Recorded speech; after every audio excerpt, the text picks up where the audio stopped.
गर्मपंथी उग्रवादी चरण, गर्मपंथी और उग्रवादी चरण 1905 ईस्वी और 1917 ईस्वी, 1905 और 1917। गर्मपंथी और उग्रवादी, गर्मपंथी उग्रवादी चरण, गर्मपंथी था, एक गर्मपंथ था और एक उग्रवाद चरण था। 1905 से लेकर के 1917 की बातें हैं जो इस प्रकार से हम आपको बताते हैं। आप जरा गौर से सुनिए। गर्मपंथी और उग्रवादी चरण के मुख्य प्रश्न हैं वो मैं आपके सामने लेके आया हूं। अब प्रश्न पहला ये है कि भारतीय राष्ट्रीय आंदोलन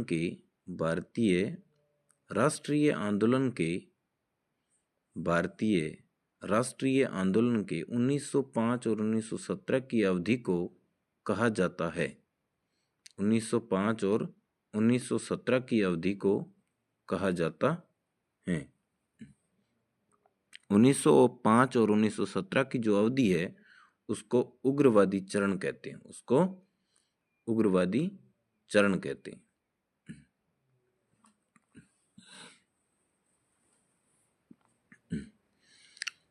लॉर्ड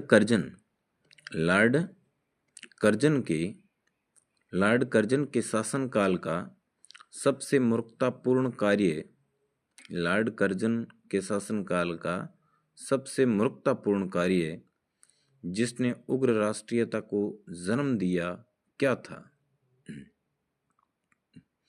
लॉर्ड कर्जन के शासनकाल का सबसे मूर्खतापूर्ण कार्य जिसने उग्र राष्ट्रीयता को जन्म दिया था क्या था?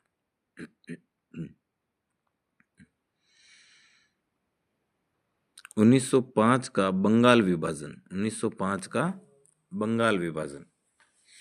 लॉर्ड कर्जन के शासनकाल का सबसे मूर्खतापूर्ण, लॉर्ड कर्जन के द्वारा जो शासनकाल हुआ था उसके अंदर जो मूर्खतापूर्ण कार्य था वो था उग्र राष्ट्रीयता को जन्म देना, उग्र राष्ट्रीयता को जन्म दिया। उग्र राष्ट्रीयता को है वो जन्म दिया था। उग्र राष्ट्रीयता दिया क्या था, उसकी डेट क्या थी? 1905 का जो बंगाल विभाजन हुआ था वो। निम्न में से कौन सा साधन उग्रवादियों से संबंधित नहीं है? निम्न में से कौन सा साधन उग्रवादियों से संबंधित नहीं है? उग्रवादियों से संबंधित नहीं है। स्वदेशी आंदोलन है वो उग्रवादियों से संबंधित नहीं है। निम्न में से कौन सा साधन उग्रवादियों से संबंधित नहीं है?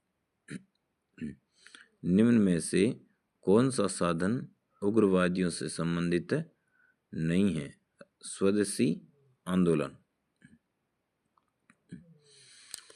भारत में उग्र राष्ट्रीयता के जन्मदाता तथा निर्भयता से राष्ट्र की वेदना को प्रकट करने वाले प्रथम भारतीय थे। भारत में उग्र राष्ट्रीयता के जन्मदाता तथा निर्भयता से राष्ट्र की वेदना को प्रकट करने वाले प्रथम भारतीय थे। भारत में उग्र राष्ट्रीयता के जन्मदाता तो निर्भयता से राष्ट्र की वेदना को जो प्रकट करने वाला प्रथम भारतीय था वो कौन था? वेदना प्रकट करने वाला प्रथम भारतीय कौन था? बाल गंगाधर तिलक है वो थे वेदना प्रकट करने वाले प्रथम भारतीय। भारतीय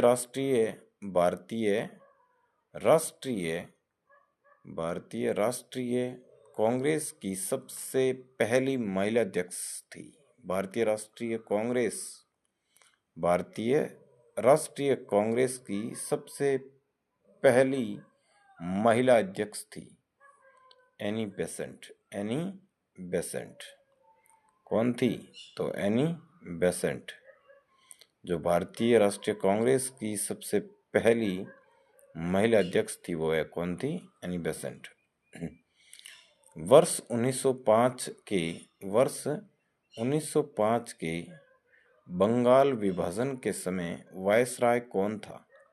वर्ष 1905 के बंगाल विभाजन के समय जो वायसराय थे वो कौन थे? Lord Curzon. Lord Curzon. वर्ष 1905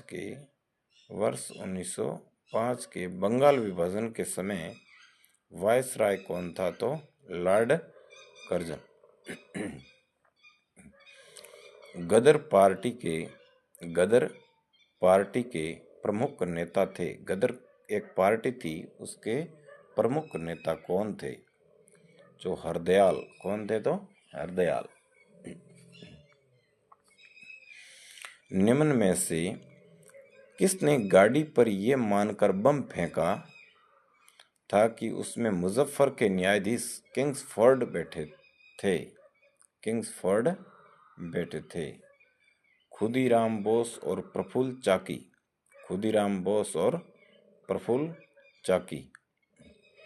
निम्न में से किसने गाड़ी पर यह मानकर बम फेंका था कि उसमें मुजफ्फरपुर के न्यायाधीश किंग्सफोर्ड बैठे थे? खुदीराम बोस और प्रफुल्ल चाकी। स्वराज मेरा जन्मसिद्ध अधिकार है और मैं उसे लेकर रहूंगा, ये किसने कहा था? स्वराज मेरा जन्मसिद्ध अधिकार है और मैं उसे लेकर रहूंगा, ये किसने कहा था?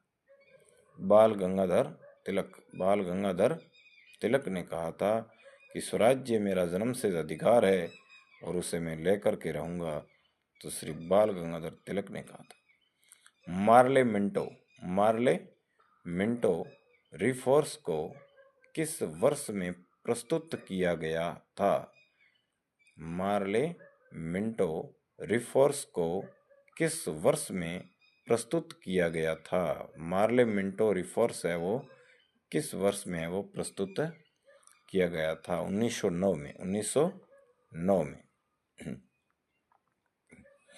यह आपके हो गए 10 प्रश्न। इस औरत को एक अजीब बीमारी थी जिसके चलते वो इलाज करने के लिए हॉस्पिटल में आती है। वहां पर डॉक्टर उसे स्ट्रेचर पर।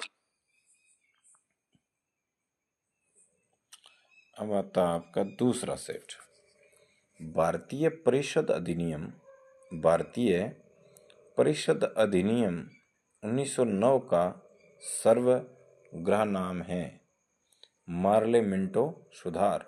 मार्ले मिंटो सुधार। भारतीय परिषद अधिनियम 1909 का सर्वग्राह नाम है मार्ले मिंटो सुधार। ठीक है। सांप्रदायिक निर्वाचन क्षेत्रों की पद्धति की शुरुआत भारत में किसके द्वारा हुई? सांप्रदायिक निर्वाचन क्षेत्रों की पद्धति की शुरुआत भारत में किसके द्वारा हुई? सांप्रदायिक निर्वाचन क्षेत्रों की पद्धति, सांप्रदायिक भावना से निर्वाचन क्षेत्रों की जो पद्धति की शुरुआत हुई थी वो भारत में किसके द्वारा हुई? 1909 का मोर्ने मिंटो रिफॉर्म। 1909 का मोर्ने मिंटो रिफॉर्म। सांप्रदायिक निर्वाचन क्षेत्रों की पद्धति की शुरुआत। भारत में गर्मदलीय आंदोलन का पिता किसे कहा जाता है? भारत में गर्मदलीय जो आंदोलन है उसका पिता किसे कहा जाता है? तो बाल गंगाधर तिलक को। निम्न में से कौन पहले एक क्रांतिकारी थे जो बाद में एक योगी और दार्शनिक बन गए? निम्न में से कौन पहले एक क्रांतिकारी थे जो बाद में एक योगी, बाद में तो योगी बन गए और दार्शनिक भी बन गए, योगी भी बने थे और दार्शनिक भी बन गए थे? तो अरविंद घोष थे। कौन थे? अरविंद घोष। वर्ष 1909 में मैडम भीकाजी रुस्तम कामा पेरिस में निम्नलिखित में से कौन सा समाचार पत्र प्रकाशित करती थी? वर्ष 1909 में मैडम भीकाजी रुस्तम कामा पेरिस में निम्न में से कौन सा समाचार पत्र प्रकाशित करती थी? पेट्रियट।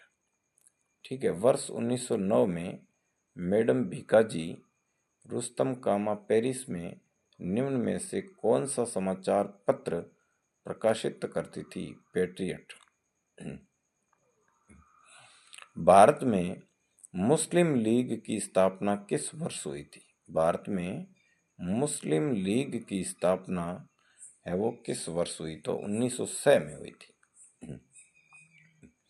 मुस्लिम लीग की स्थापना 1906 ईस्वी में हुई।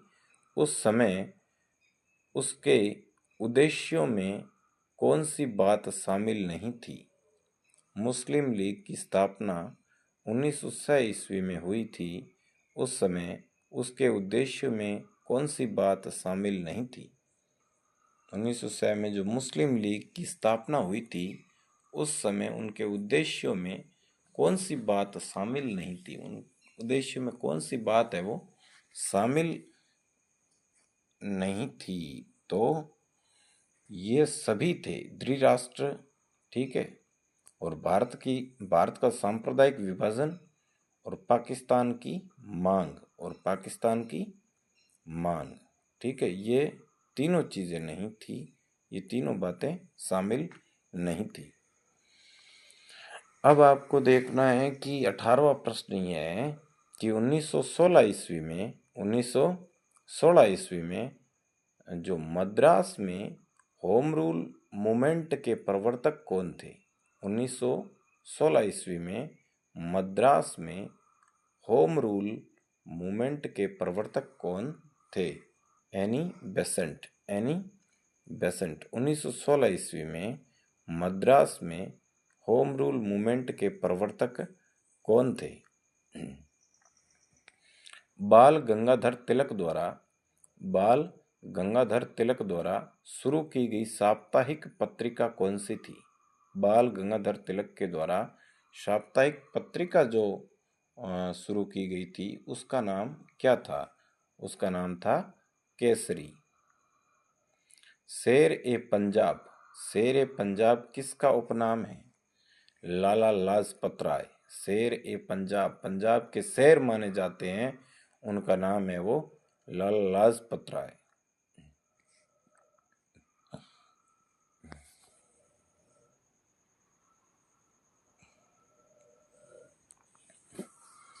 अब आपके आता है तीसरा प्रश्न।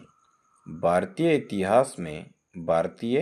इतिहास में 1912 का ऐतिहासिक महत्व क्या था? भारत का जो इतिहास में 1912 का ऐतिहासिक महत्व क्या था? भारतीय जो इतिहास था उसमें 1912 की जो डेट दिखाई दे रही है उसके अंदर महत्वपूर्ण बात क्या थी? उस समय की बात ये थी कि राजधानी का कलकत्ता से दिल्ली में स्थानांतरण हो गया। कलकत्ता से दिल्ली में है वो स्थानांतरण हो गया था। अब आपको ये देखना है कि 22वां प्रश्न ये बोल रहा है कि अनुशीलन समिति संबंध है। अनुशीलन समिति संबंध है। अनुशीलन जो समिति है उसका संबंध किससे है? उनका संबंध है वो किससे है? एक समिति बनी हुई है, उसका है वो संबंध है वो किससे है?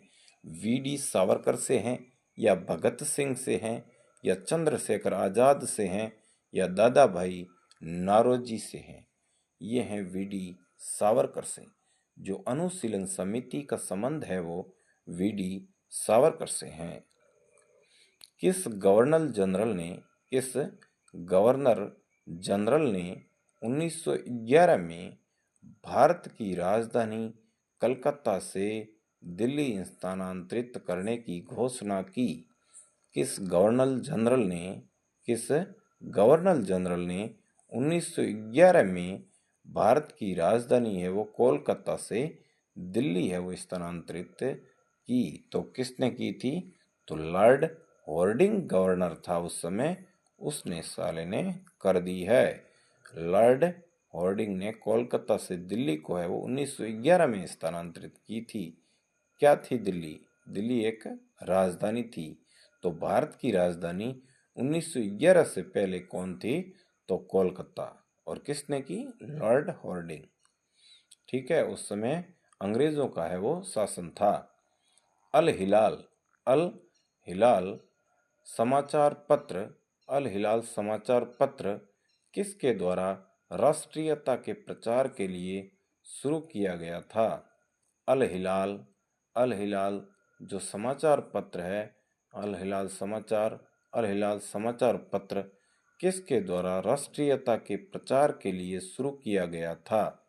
अल हिलाल समाचार पत्र किसके द्वारा राष्ट्रीयता के प्रचार के लिए शुरू किया गया था? तो ये था अब्दुल कलाम आज़ाद। अल हिलाल जो समाचार पत्र है वो राष्ट्रीयता के प्रचार के लिए शुरू किया गया, वो अब्दुल कलाम आज़ाद जो राजस्थान के या फिर भारत के राष्ट्रपति बन चुके थे, उन्होंने अल हिलाल समाचार पत्र है वो राष्ट्रीयता के समाचार पत्र के लिए शुरू किया था। पंजाब केसरी, अब आता है पंजाब केसरी। क्या आता है? पंजाब केसरी का खिताब किसको दिया गया था? पंजाब केसरी का खिताब, केसरी कोई मामूली चीज नहीं होती है। केसरी का मतलब होता है कि रणजीत सिंह, भगत सिंह, सरदार बलदेव सिंह या लाला लाजपत राय। केसरी का मतलब होता है लाला लाजपत राय। जो पंजाब का केसरी है वो लाला लाजपत राय थे। भारतीय राष्ट्रीय कांग्रेस का प्रथम विभाजन कब हुआ था? भारत के जो राष्ट्रीय कांग्रेस है उसका विभाजन हुआ था, उसका प्रथम विभाजन 1907 ईस्वी में हुआ था। कब हुआ? 1907 ईस्वी में हुआ। मुस्लिम लीग की स्थापना का श्रेय जाता है।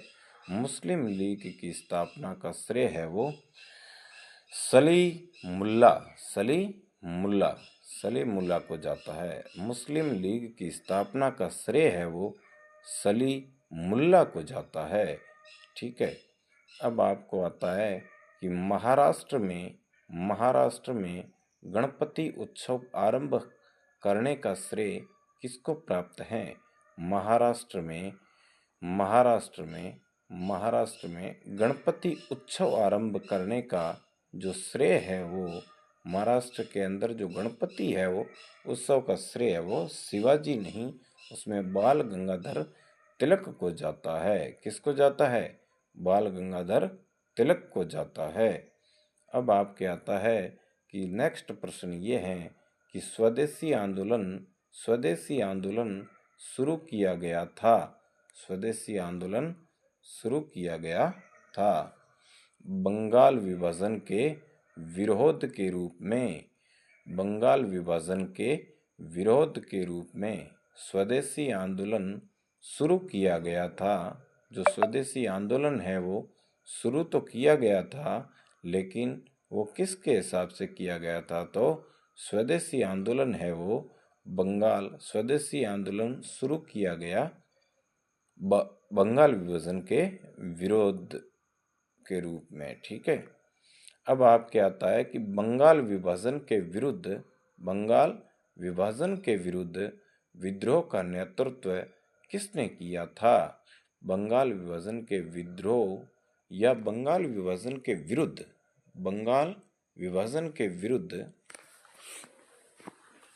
ये प्रश्न आपका इस प्रकार है कि बंगाल विभाजन के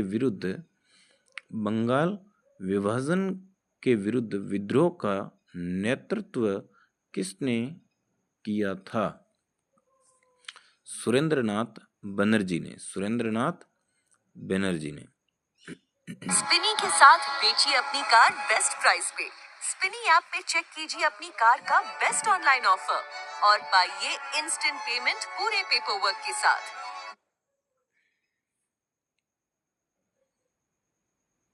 स्पिनी के साथ बेचिए अपनी कार बेस्ट प्राइस पे। स्पिनी ऐप पे चेक कीजिए अपनी कार का बेस्ट ऑनलाइन ऑफर। सेट 1 हो गया, सेट 2 हो गया, अब आपका सेट तीसरा है। भारतीय इतिहास में 1912 का ऐतिहासिक महत्व क्या था? 1912 का जो ऐतिहासिक क्या था? राजधानी का कोलकाता। ठीक है, ये तो हो गया था आपने। क्लोज करो, चौथा सेट लाओ अभी। बंगाल विभाजन, बंगाल विभाजन 1905 के पीछे ब्रिटिश सरकार का उद्देश्य क्या था? बंगाल विभाजन, बंगाल विभाजन 1905 के पीछे। हाँ भाई देखो, पहले आपको लाइक करना है, फिर आपको शेयर करना है और फिर आपको सब्सक्राइब करना है और लाइक करना है, शेयर करना है, सब्सक्राइब करना है और वीडियो को ज़्यादा से ज़्यादा देखना, क्योंकि राजस्थान से लेके भारत से लेके विश्व से लेके पूरा पूरा ब्रह्मांड घुमा दूंगा आपको ये वीडियो देखने हैं तो। और इसको आप लाइक और शेयर सब्सक्राइब करो और धीरे धीरे आपको मैं बहुत ही अच्छी कोचिंग सेंटर का एक माध्यम बना करके आपके सामने प्रस्तुत करने वाला हूं। तो आप है वो इसको धीरे धीरे धीरे इसको आप वीडियो को आगे शेयर करते रहना, ठीक है। हाँ, अब आपका प्रश्न ये है कि बंगाल विभाजन 1905 के पीछे ब्रिटिश सरकार का उद्देश्य क्या था? बंगाल विभाजन 1905 के पीछे ब्रिटिश सरकार का उद्देश्य क्या था? बंगाल में बढ़ते हुए राष्ट्रवाद को दबाना, बंगाल में बढ़ते हुए राष्ट्रवाद को दबाना, ठीक है। कांग्रेस लीग समझौता, लखनऊ समझौता 1916 का दूरगामी परिणाम क्या हुआ? कांग्रेस लीग समझौता, लखनऊ समझौता 1916 का दूरगामी परिणाम क्या हुआ? दूरगामी परिणाम क्या हुआ? दूरगामी परिणाम ये हुआ कि भारत का विभाजन तथा पाकिस्तान का निर्माण हो गया। कांग्रेस लीग समझौता, ठीक है।